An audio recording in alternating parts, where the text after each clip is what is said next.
Assalamualaikum warahmatullahi wabarakatuh. Dalam rangka penulisan sejarah kontemporer, disadari atau tidak, sejarawan sebenarnya merupakan salah seorang pelaku yang terlibat di dalam peristiwa pada hari-hari yang sedang berjalan ini. Jadi sebenarnya sejarawan itu adalah pelaku. Nah, pelakunya memang sebagai peneliti, sebagai penulis, dan juga sebagai perespons situasi yang ada. Jadi sejarawan sebenarnya terlibat di dalam suatu peristiwa yang sedang berjalan. Nah, tentu saja karena dia mempunyai perasaan pribadi atau subjektif itu, maka memang penulisan sejarah dari masa manapun memang sulit untuk dibatasi ya, terutama rasa subjektivitas itu. Jadi sejarawan pada penulisan sejarah masa lampau yang lampau sekali itu pasti subjektif, karena dia tidak tahu, malah subjektifnya bisa tinggi.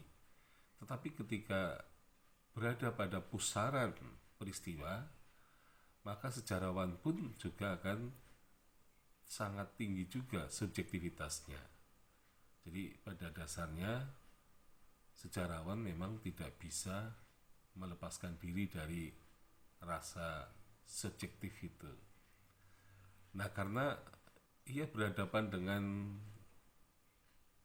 realitas atau kenyataan yang sedang hidup gitu ya, yang sedang berjalan dalam kehidupan manusia Indonesia yang menyejarah, baik ia melihat dari jarak dekat maupun dari jarak jauh. Jadi keuntungan sejarawan pada masa kini adalah dia bisa merespon ya dengan cara ia mengikuti gitu ya, mengikuti berita-berita, mengikuti peristiwa-peristiwa yang seolah-olah sedang disiarkan secara langsung, dan kemudian kita bisa melihat dengan sangat nyata, terutama berkat kemajuan teknologi. Jangankan sekarang ya, jadi pada masa awal-awal abad ke-20 misalnya, seorang yang bisa berkedudukan sebagai sejarawan itu bisa mencatat peristiwa demi peristiwa setiap hari hanya berdasarkan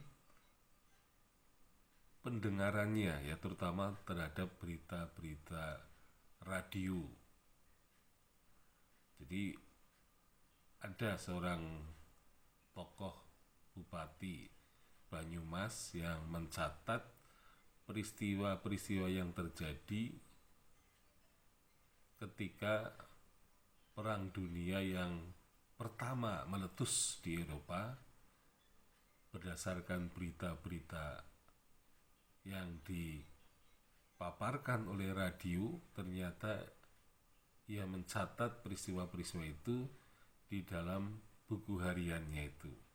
Jadi sebenarnya sejarawan atau orang yang berminat terhadap sejarah itu bisa mencatat peristiwa-peristiwa yang terjadi pada masanya hanya karena pendengaran radio.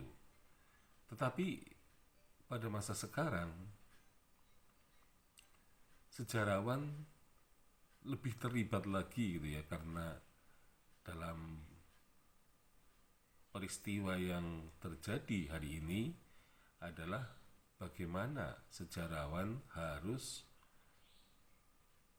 mencermati ya peristiwa-peristiwa masa kini, dan kemudian di depannya terhampar dokumen-dokumen yang begitu banyak ya.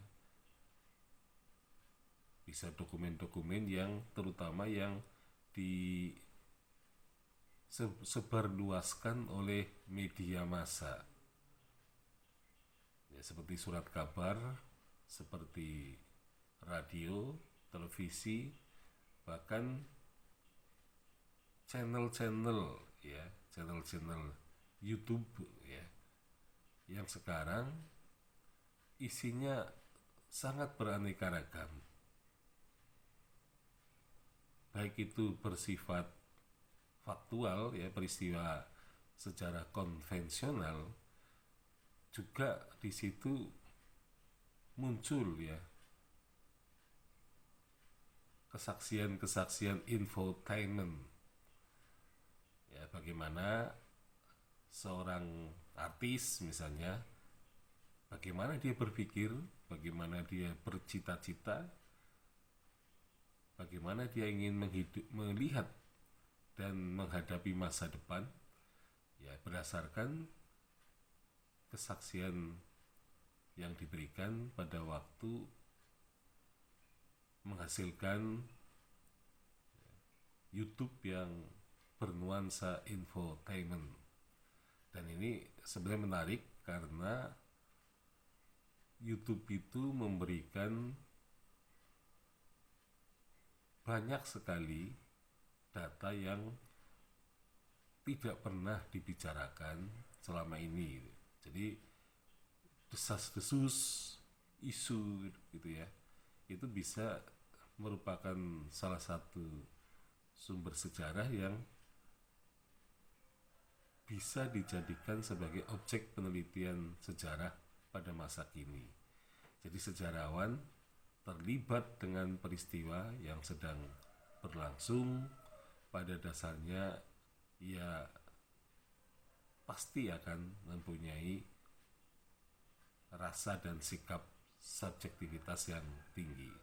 Sekian, Assalamualaikum warahmatullahi wabarakatuh.